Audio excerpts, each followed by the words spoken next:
Bon, bonjour à tous, c'est Xavier Landry et je vais faire ma capsule pour le jury des pairs.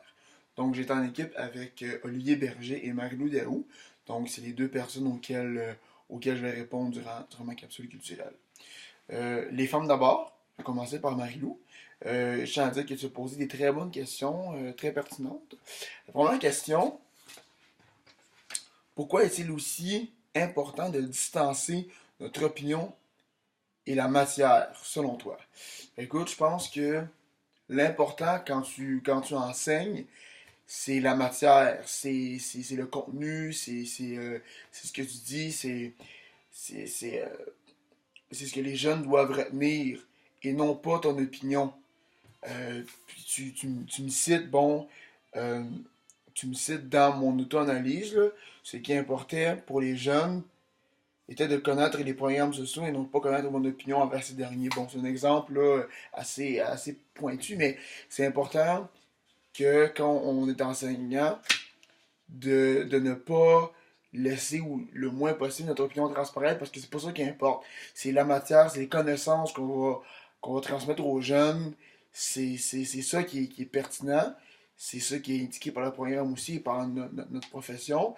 Et en tant qu'enseignant, on doit avoir une distance critique par rapport à ça. Puis j'ai pris l'exemple des services sociaux parce que je sais que c'est un sujet qui est très épi, qui est très épidermal, là, très qui suscite beaucoup de réactions. Et donc, mon, l'important était que les jeunes comprennent comment fonctionne l'assurance emploi, le bien-être social et non pas connaître mon opinion avant ces programmes sociaux-là parce que c'est pas ça l'important. C'est l'important, c'est vraiment qu'ils comprennent la matière. Donc, première question qui était très bonne. Deuxième question, c'est concernant ma planification, compétence 3. Crois-tu à l'inverse qu'une planification peut emprisonner l'enseignant si elle est trop détaillée et qu'elle laisse peu de place à l'improvisation? Parce que bon, j'avais entre autres écrit que je prenais la planification au sérieux et qu'elle permettait une plus grande liberté en classe. Là. Pour revenir à ta question, oui, tout à fait.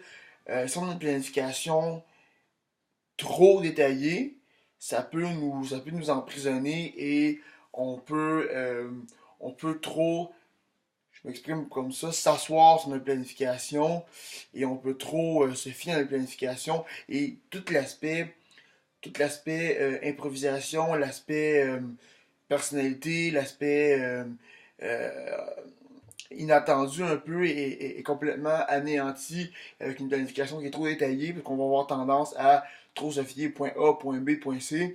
Et pour reprendre ce que disait un collègue en Bills, c'est mécanique à un moment donné, c'est pas fluide. Donc oui, une planification trop détaillée peut être nuisible dans l'enseignement, au même titre qu'une planification pas assez détaillée. C'est facile à dire, mais le juste milieu est à prioriser là-dedans. C'est donc de trouver une planification ni trop détaillée, ni pas assez. Trouver juste le milieu, qu'elle est par mots-clés surtout, par mots-clés, par petits concepts, là, deux, trois mots, peut-être une phrase maximum, mais pas des paragraphes et des paragraphes. Là.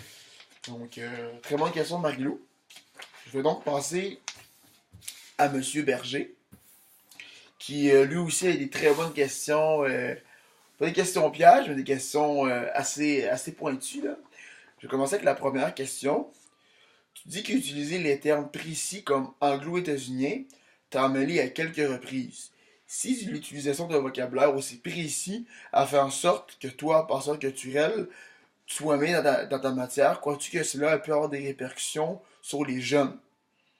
Donc, ta question avait comme deux points. Le premier point, de quelle manière as-tu pu assurer qu'ils étaient bien euh, spécifiés, c'est-à-dire les termes que j'employais? Et l'autre, le deuxième point, de quelle manière aurais-tu pu mieux les expliquer? Donc, pour répondre à la question en général, oui, je me suis mêlé à quelques reprises avec les termes, mais c'est pas arrivé si souvent que ça. Puis à un moment donné, à force de donner le cours, tu finis par être habitué. Anglo-états-unien, canadien, 13 colonies. À un moment donné, tu finis par être solide par rapport à ces concepts-là et tu ne te mêles plus.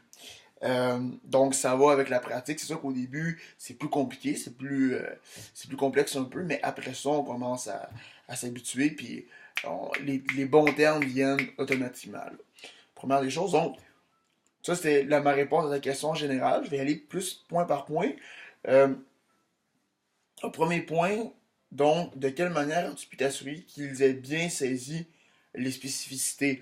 Ben, premièrement, au début du cours, je leur ai dit, euh, pour l'exemple des anglo-états-uniens, là, juste pour parler d'eux autres, anglo-états-uniens, américains, je leur ai dit que c'était la même chose. Je leur ai dit que ça se peut que j'emploie un mot ou l'autre, mais je leur ai dit que c'était la même chose.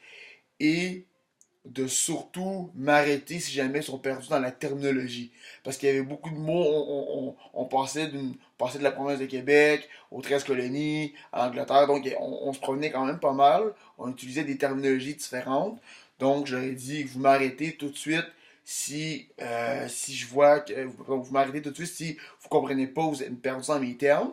Et moi, de mon côté aussi, je m'assurais en regardant dans la classe, là, en regardant les élèves, de leur bonne compréhension, parce que ça paraît là, des points d'interrogation dans les yeux, là, ça paraît. Donc, c'est ça. En gros, je leur ai dit que c'était la même chose. Donc, que j'utilise un terme ou un autre, euh, ça revient au même, mais que je préconisais le terme anglo-états-unien parce que c'était plus précis, c'était plus approprié. Deuxième, à fond, le sous-point numéro 2, de quelle manière aurais-tu pu leur expliquer? Ben, ça reprend un peu ce que j'ai dit.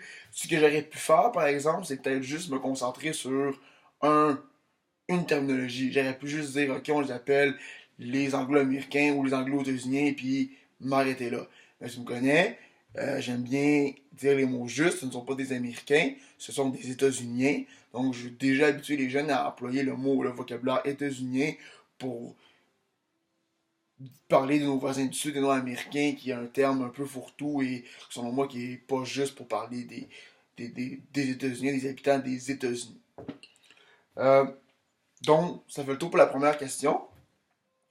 La deuxième question, là, tu me ramènes des années en arrière, là, c'est mon portfolio, la compétence 12 que j'ai fait il y a 2 ans, mais que j'ai dû refaire l'année dernière, là.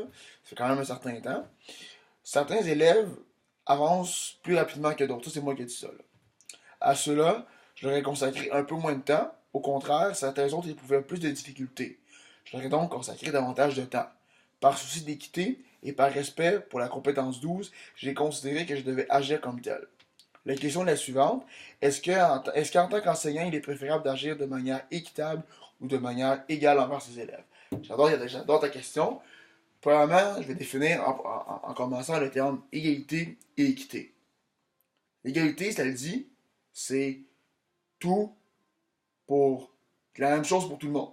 La même chose pour tout le monde, que tu gagnes, pour faire une analogie, pour bien comprendre, là, tu gagnes 100$, tu gagnes 100 000$, euh, les deux personnes auront droit à un chèque de 100$, mettons. C'est égal. Est-ce que c'est équitable? Là, c'est là où je veux en venir. L'équité, c'est de donner un service ou d'accorder un bien ou peu importe en fonction de la situation de la personne. J'aime bien l'exemple des boîtes, des 3 boîtes. 3 boîtes avec une personne petite, une personne moyenne et une grande personne. Les trois veulent regarder une partie de baseball. Les trois sont sur les boîtes de même hauteur. Puis il y a une clôture en avant. La personne petite, elle a une boîte égale à la même hauteur à celle des autres, mais elle n'arrive pas à voir par-dessus la clôture. La personne moyenne a une boîte qui lui permet, elle, de voir passer la clôture et de voir la partie de baseball. Alors que la grande personne, elle, a une boîte, mais elle est déjà grande, sans boîte, elle aurait quand même vu par-dessus la clôture, mais le principe d'égalité veut que c'est la même chose pour tout le monde. Je reviens à mon équité. Le principe d'équité, c'est la petite personne de lui accorder 2 boîtes. La moyenne d'accorder une boîte et la grande personne, elle n'a pas besoin, donc qui n'accorde pas de boîte. Je transpose ça en enseignement. Une personne qui est ultra performante, qui est ultra bonne, qui comprend tout du premier coup, a besoin de moins d'attention. A besoin d'attention, assurément, mais a besoin de moins d'attention qu'une personne, à l'inverse, qui éprouve plus de difficultés. Et ce serait pas correct, ce serait pas éthique, selon moi, d'agir de façon égale parce que je ne tiens pas compte de la situation de chacun des élèves. Et c'est ça l'important en tant qu'enseignant, c'est pas de donner la même chose à tout le monde, c'est de donner en fonction des besoins. Pardon, de donner en fonction des besoins particuliers des élèves. Donc, à mon sens, à moi, un enseignant doit se comporter de façon équitable, mais pas égale. Donc, c'est ce qui conclut ma capsule sur le jury des pairs. J'espère que vous avez apprécié. J'espère que j'ai pu répondre le mieux possible à vos questions, qui étaient, ma foi, très pertinentes et très signifiantes, très complexes là, et très bien construites. Sur ça, je vous dis à la prochaine.